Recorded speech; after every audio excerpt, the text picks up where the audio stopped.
Hey guys, welcome back to Overtakes. I'm Kel. And I'm Misfit. And we're here to talk Friday and Saturday of Week 4 of Stage 2 of the Overwatch League. So starting it off, Friday was kind of a weak day. Yeah. Weird matches. Yeah, some real weird matches. Probably the biggest one. Yeah, the best one of the day. Even the Boston-Los Angeles one was a 3-2. Meh. But honestly, the match of the day for me was the Gladiators and the Mayhem. Yeah. That was a great match. It was a fantastic match. You have a draw on the first map. And it was a fun draw, too. It wasn't like it was just back and forth. Super fun. I think what did it end up being? Like 5-5? Something like that? Yeah, I think so. It might have been 3-3. Or yeah, it was 3-3. Because they both got a hold, and then the Mayhem had like 0 time on the clock. Right, that was what really hurt them. But it didn't matter. But they held. They both held. Man. Like it was just a hell of a match.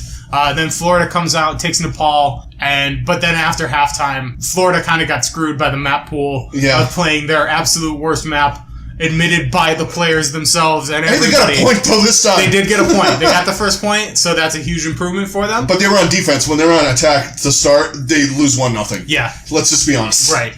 They showed some, they showed that they were a team to be reckoned with. Logix was going off again. Right. Tavik was doing well. I mean, and it came down to the Gladiators playing the way they've played. Yeah. And it was nothing. Florida didn't play bad.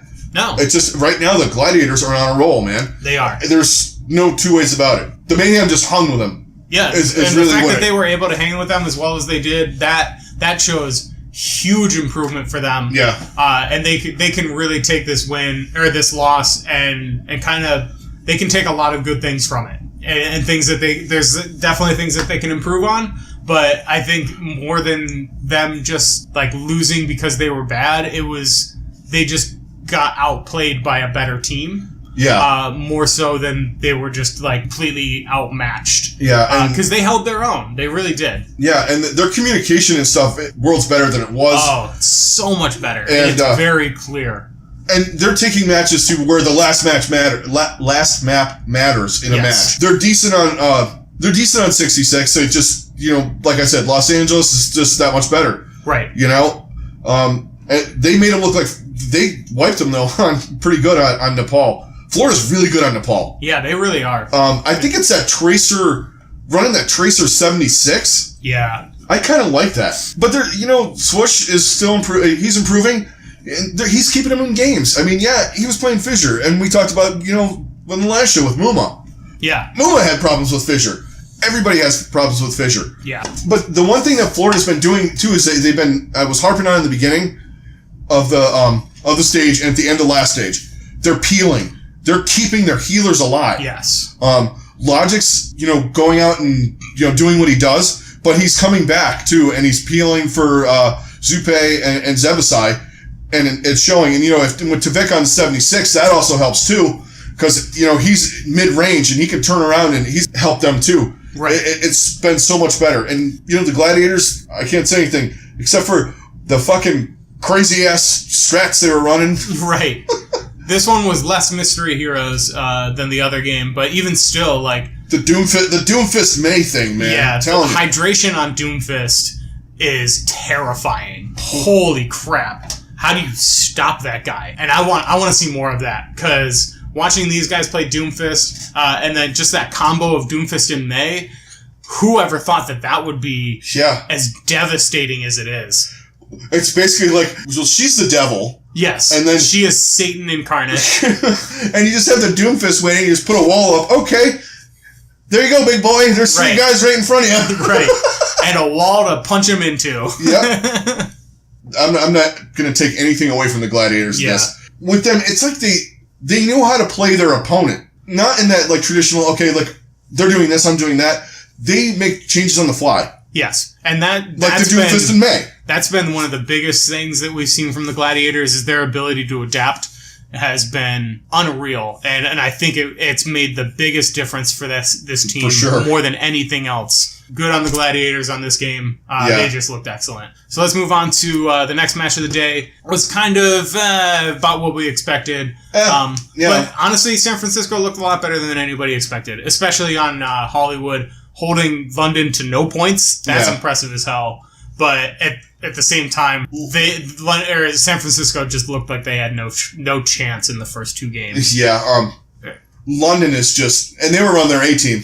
Yeah. The GC Busan A lineup, which is weird for them in a week where they had Seoul later on in the week. Right. Because we were talking, when we were talking, doing our previews and stuff, we're like, they'll probably split. They'll do the closer Hureg, that lineup, whatever team that was. Right. But they're just like, I think they just went out and said, you know what, we're running this lineup all week. Yeah.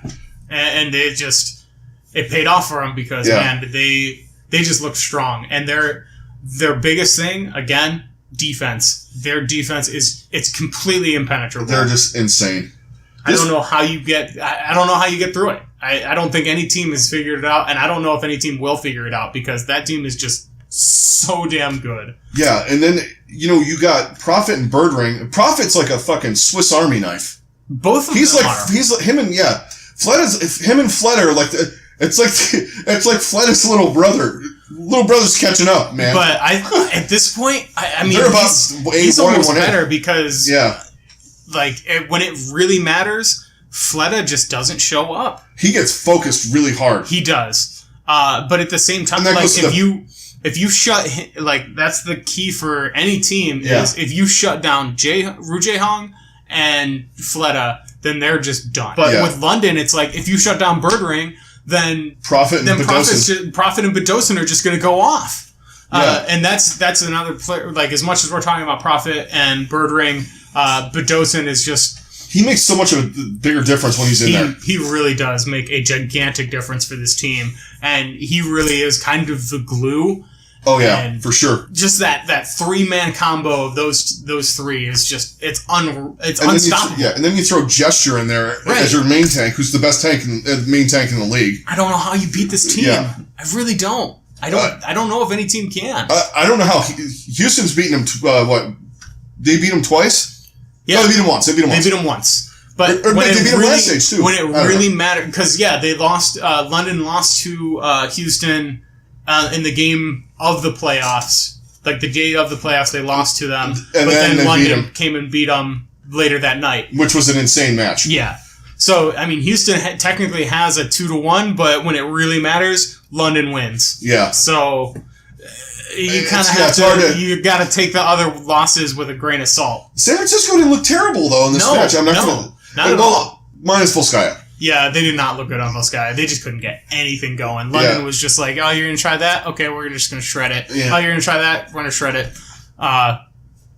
San Francisco could get nothing going on Nepal or Volskaya, honestly. Yeah. I mean, I think they got a few ticks on Nepal, but, I mean, it still wasn't. It wasn't nearly enough. No, and I don't think it wasn't in much doubt, at least in my mind, watching it. I was just kind of... It was never in doubt. It was just like, okay, well, they're just delaying the inevitable. Yeah.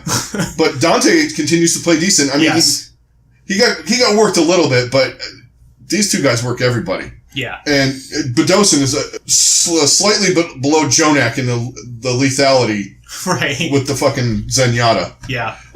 They beat him on Hollywood, which, I'll give that to him because London is usually pretty decent on those maps like that now because for some reason Prophet, when he plays fucking Junkrat, everyone talks about Jake. Let's talk about this dude. Right? Oh my god. Everyone, Jake. No, Prophet's better. Sorry. Nail me to the cross. I don't care, man. We can't make a pun with his name with Junkrat, but it doesn't matter because he's just that much better. Yeah, you know what? I'll make a pun with it. Look at the end of last stage. You know what they got from that rip tire? Profit. $100,000 worth of profit. Yeah. There. Money rat. Right. Oh, God. That was horrible. But I got to give it to you because it worked. But yeah, that's really all there is to say on that match. Yeah. Is San Francisco just got completely outplayed by a better team. Yeah, they did. As much as San Francisco has improved in the past couple of weeks, they're completely outmatched by that team. And honestly, at certain points when teams are playing London and New York and they're playing that A team and they hang in there, I'm giving them like a sort of a win. Yeah, absolutely. I would give San Francisco sort of a win on that. All right, so we'll move on. I can't discredit anybody playing them like that. So let's move on to the slightly more interesting match, I guess. These two teams are fucked up, man. Yeah, they really are. I don't know what to think. I mean, LA loses 2 games this week, and they're completely out of the stage playoffs at this point. They're hanging back a little bit. They have to have a miracle. Yeah, they need even more of a miracle to get into these stage playoffs than they would have needed in the last stage. So that's what's even more sad for this team is like they keep shooting themselves in the foot, and it's just not helping at all. And it's slightly after me and you say, wow, does the Los Angeles Valiant look great. Right. You know, I think they're the fourth, as soon as we say they're the 4th best team in the league, they just go and fucking shit the bed, man. Right. They really do. They just fall apart. As soon as you think that they're turning things around and they're looking as strong as they have the potential to be, they're just like, hold my beer. We're going to mediocre our way out of this one. Yeah, exactly. Because this week on paper, the way they were playing, this was a 2-0 week for them. Yes. And they absolutely should have been. And they should have been in the 3rd spot or the 4th spot, like right below, right around the Gladiators and the London Spitfire. All right, Seoul. It's Seoul now, yeah, Seoul. Yeah. No. Boston, though, look good-ish. Yeah, I mean, Boston looks like they're kind of getting their things together. I think right now they're more playing for the long game. And that's what they need to do. They need to focus. They need to get themselves regrouped and just look a lot better. I think one of the things that has helped them is they've been switching up their supports. We saw Kellex. So they had a lot of Snow playing in this game. And he was dynamite. Yeah, and you know, Neko's getting better on the Zenyatta. Yes. Too. Yeah, but they needed to switch it up a little bit. You know, I like the way they were running with that lineup with Note and, you know, where they had Note and Gamsu and they had, you know, Dreamcast or Striker. Yeah. Or not Striker, yeah, Dreamcast or Striker. But I think switching it up a little bit and kind of figuring out where these guys are really good map types. Yes. You know, you're really good on this, you're really good on that, you're really good on Mercy, you're better on Lucio, Anna, right, or Moira, or whatever. Mostly for this team, it's been a matter of it kind of feels like coaching, and setting their lineups and really playing to the strengths of the guys that they have has been they've really struggled with that to start this stage, but it seems like things are starting to finally click for them, and they're getting back into that. So hopefully they can maintain that momentum going to stage 3, because if they have another bad start to next stage, then they're really screwed. Yeah, because they're going to fall below teams that, you know, you didn't maybe think they were going to fall below. Right. You know, you get some of these teams. San Francisco's about to get immensely better. And they're already playing anyway. really well right now as it is. Florida looks a lot better, and they're going to get better with some of their new additions. Yeah. Hopefully we finally see some wins from Shanghai coming up in the next stage when they get all of their people in. And the other team's going to stay where they are. Yeah, I think Dallas is just condemned to the basement at this point. They're bottom 3rd. Pretty much all we need to talk about on that one. Let's move on to Saturday, where we had what we thought was going to be the match of the week. Turns out that, oh my God, London might be unbeatable. Yeah. Turns out that Seoul's their bitch. Yeah. And longer than we thought. Right, like, and it's not that Seoul looked bad in this game. It was just London was just that much better. It's one of those things it's also one of those things that happens in sports. Sometimes certain teams are just better than one team. Right. I'm a Yankees fan. I remember in the early 2000s, they could not beat the California Angels in the playoffs. Oh yeah. The California Angels were less of a team than them, you know, and it's not even on this level, but what I'm saying is they lost like 3 playoff series in a row. Yeah. A team that was not as good as them. Right. And Seoul, at this point, it could be in Seoul's head, because this goes back to Apex, and it's the same lineup. London runs that same lineup against them because they know they can't lose to them. Right. I don't know what it is, man. I don't know either, but it was a fun match to watch. It really was, but like it just even as close as it was, you just never felt like London was not in complete control. No. The thing of it was they were in control because any time that they needed a big play from like Prophet or Birdring or somebody, it was always on, like, you know, they're getting towards the end of a fight. You know, Prophet has a rip tire. Immediately, it's on Jaehan. Yep. Dead. And that was the big key, and what I think both London and New York kind of figured out about Seoul is if you focus Jae-Hong, then you can focus Fleta, and then the whole team falls apart. Yeah.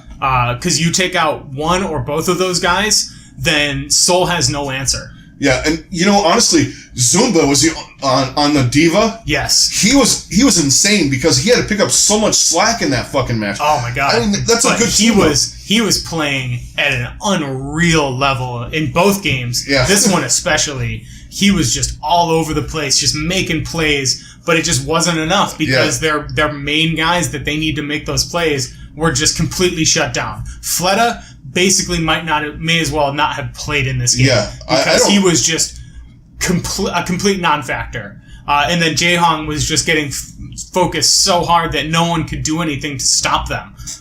Prophet and Birdring were just wreaking havoc on both of those guys. I mean, there was one point you said where Prophet was playing as Junkrat and he ran his thing past 5 people. Yeah. To just use it on Jae-Hong just because that's how much of an impact Ru Jae-Hong has on that team. Yeah. And when you take him out, it completely shuts them down. Well, and it takes out a lot of big stuff, Discord orbs and extra healing. Yep, it takes out the extra healing, the Discord orbs. He's their main communicator. So if they don't have their shot calling, then it just completely shuts everything out. And especially when you're running, they had to switch to Ana because you can't run Lucio and Zenyatta and have the Zenyatta dead all the time. No. It just does not, Lucio does not do enough healing. Right. And you absolutely need the healing from Zenyatta. And if you don't have that and you only have Lucio, then you're just screwed. Because it's AoE healing, and especially when you run a dive like they do, and you got Munchkin. Munchkin can't run around all over the place. He's got to stay in the circle. Because Jae-Hong usually just hits him with an orb, right? Tops him off, and he goes. He's got to come back. He's got to keep coming back. Exactly. Which he probably should have come back a couple of times to protect the back line a little bit. Yeah. But he did go off a couple times though this week, Jae-Hong. Jae-Hong did, and Munchkin as well. There was both of those guys really definitely had their plays. Nobody went off as much as London. But London was just they were like, you guys keep forgetting about us, but we're here. Yeah. We ain't here to fuck around. And King Michael, I don't know if any of you guys watch him. He made a really good point. He's like, until somebody proves otherwise, London is the team to beat. Yeah. As much of a well-oiled machine New York looks like, guess who they haven't beat? London. Seoul has not beaten them since forever. Yeah. Yeah, and the thing is you know what it is too? It's when they do the split squad, sometimes the split squad doesn't look at lineup or, when they're fucking around like against, you're like, I don't know about them. And it makes them look worse than they actually are. But when they roll out that main lineup, they're unbeatable. That team is so good, and they've been playing together for so long. Yeah. And they just know each other's tendencies. They know how to counter every single thing that gets thrown at them. And until somebody beats that, they're the team to beat. In this match, what you had Prophet running fucking Zarya. That's scary. Right. But what I'm saying is you have the best tank in the league, main tank. You have probably two of the better divas in the league in Wu Yal and Fury. Two of the best DPS, two of the best supports. What's Jonak half a step above Badosin at this point? Yeah, maybe. Him, Badosin, and Jae-Hong. But I'd put Badosin above him, actually. Yeah. Jae-Hong at this point. They're just too good, man. They really are. And I picked them this week, which I usually don't pick against Seoul. Right. And I made the mistake of picking Seoul, and look where it got me. Yeah, we didn't know the fun facts, like they haven't beaten them since the game started. Right. Basically. But yeah, that's enough on that one. Let's talk about these last couple matches. There's really not too much more to talk about. San Francisco looked really good, and Houston just looks completely disheveled, and I don't even know what to think about this team I don't know what happened to them. We talked enough about how bad they were playing, and it was kind of the same kind of match for them. Yeah. And this was their absolute worst situation for Houston. Terrible map situation. Which we said last week, too. This one was going to be... I almost picked a shock. Remember, I was like, I'm kind of playing devil's advocate. I might... And I was like, you know what? Houston's better.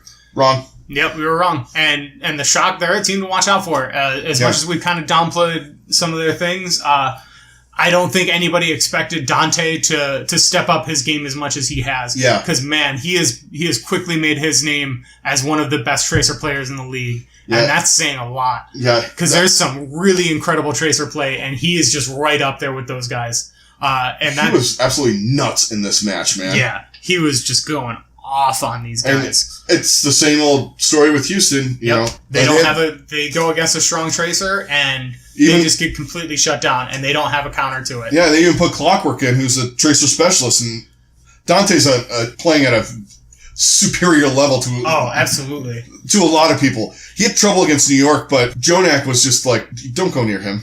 Yeah. I think we learned that lesson. Yeah. No matter how good you think you are, Jonak's probably better. If Prophet and Birdring don't go near him, I would love to see an actual match between Jonak and Sabiobi. Yeah. Can we get that at some point? We do a 1v1. Right. I would love to see that. But yeah, this was just a testament to how far San Francisco has come. Yeah. Another really interesting thing in this game, Sleepy looked really strong because he was playing alongside, instead of Dak, in a few of the maps, they had their other guy. So this was the map where we had Moth. And Moth and Sleepy looked great together. They looked absolutely excellent. I mean, they were playing high level shit going on there, man. Moth is a really, really good support player, and I really want to see more of him, especially as this next week goes on and we go into stage 3 when they get their other guys, because I think they also picked up somebody else. I'm not 100% sure on that. But they're, at the very least, they're getting Sinatra in stage 3. And then I think... And Super and Sinatra. Super and Sinatra. They're going to have... The youngest lineup. Yeah, they're going to have at least 2 guys coming in, possibly 3. So this is a team to watch. As much of improvement as we saw the Gladiators get going into stage 2, I feel like 3. San Francisco is going to be doing that in 3. So keep this in mind and watch out for San Francisco. Yeah. Because they're playing at a different level right now, and then they're only going to get better when those guys come in. Well, they're barely old enough to drive. Fucking long. Right. No, they're going to move up in the standings a little bit. It's going to make some of these teams that are like map hero dependent. It'd be interesting to see what we got on the next stage. Yeah. And Houston's one of them. Houston plays great with certain scenarios, in their favor, and we don't know what Hanzo and what form of Hanzo and what form of fucking Sombra we're going to have next. But anyway, on to this match. This match, a little bit of take I had on it. I like the fact that Moth, Sleepy, the way they were playing together, it fit better than Dak. Yes. They had better synergy. They were playing a lot better off of each other. And that's not knocking Dak at all. I think he needs to they need to definitely rotate these 2 guys in. Yes. Because they're both really good supports. One focus one team, one focus the other team. Yeah.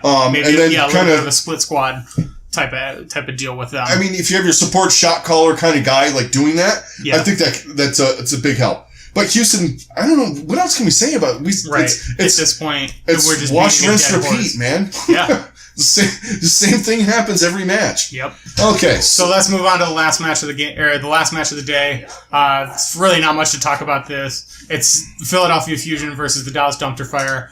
And it's just becoming more and more clear that Dallas has completely checked out mentally from this game, this league right now. And it's not that they're not good players. It's just the situation is so bad. And just looking at their body language when you're watching them in these games, they just look like they're just ready to move on from whatever is happening, and they just look done. I know these looks because I've seen it in my own work. I know how these guys I see it. And they just look completely mentally checked out, and they're just like, okay, we're gonna move on to the next game. The only guy who was having any kind of animation and looked like he wanted to be there was Mickey, because you just see the looks on all their other faces. They just look down. They just look defeated. Yeah, and it's one of those things where one of the things I picked up was a lot of that, and also one thing goes wrong. They're in that mental stage where this happens when you play too. Like if you guys play, yep. You're like, you go into the match, you're like, all right, you know what? You're not hepped up, you're not down, you're not up, you're just kind of in the middle going in. You're like, all right, we'll see how this goes. you step out of spawn and someone fucking drills you as Widowmaker, and then it's gone. It's done. Yep. Fuck this, I'm done. Yeah. And that's the feel I'm getting from that, too. For sure. And then you hear some of their comms, they were playing them, and wow, was it ugly. You had Rascal telling people how to or what push means. Yeah, are you kidding me? They were split up at times. They just look completely disheveled. Yeah, and they have Taimu playing main tank, and he's frustrated, man. Yeah. He's not a tank. He's not. For as good as he was to start, I think people figuring him out, and it's a fucking hard position to do. Yeah. And they still have Coco, and they don't play him, and, whatever. I'm not getting into that whole fucking thing. It's just...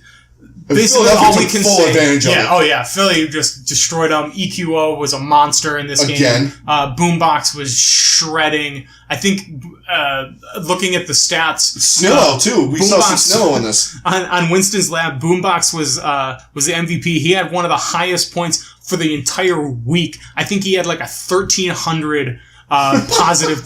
That's absurd. Yeah. Because I think on Wednesday's game, Sabiobi had like 1,100. Yeah. So that's just how good Boombox was playing. Yeah, but also just a testament to how poorly Dallas was playing. And then EQO went 33-3 on Widowmaker. Yeah. Just ripping off. We had Snillo come in. Yep. Snillo looked really good. I'm telling you what, Philly's the team to watch. Watch out for this team. I can't figure them out, but I got this one right. I think Philly, one thing that they can really benefit from is just getting another tank. I love Friaday and Poco, but at the same time, I think they would really benefit from doing a split squad type of thing because they have enough talent on both sides that if they just get one more like main tank, so they can have Fraggy focus on one and then their other guy focus on another game, I think that would be a huge benefit for Philly. Oh, definitely. And would really help them out a lot. Yeah. Because there's times where Fraggy looks excellent and then other times where they just can't quite get their things together to really like take advantage of it. And I think that would make the biggest difference for this team. Yeah, they have like a swap in and out big tank thing, or main tank. Yeah. I think that would be great because they have Hotba can kind of give Poco a rest, and he's not bad. He's a different style. That would probably be the only thing they really need because I think they're in a good spot, man. They are really in a good spot. They've got some depth and strength on their DPS for sure. Their supports, they have depth and strength as well. Yeah. It's really just it's the tanks that they're kind of lacking in, and that's nothing against those guys. I just think one more guy would be a huge benefit. It would be perfect. They would be set up. Yeah, and I think that could push them to a LA Gladiators type of situation. Oh yeah, where they get a really good tank would be huge for them. Yeah, but yeah, that's about it for Saturday. Was kind of Yeah. The train wreck team, whatever. Right. Anyway, we can only harp on them so much. But yeah, that's gonna be it for this review of week 4. Don't forget to give us a like, subscribe, give us some topics. If you guys have any input that you want to put in, please put it in the comments. And then we'll see you guys on our next video, our preview for week 5. We'll be doing some special things because it's the end of the stage. So keep an eye out for that. Yeah, definitely. Keep an eye out for us on Twitch. Keep commenting down below. All that good stuff. And we'll see you for week 5. See you guys on the next one. Later.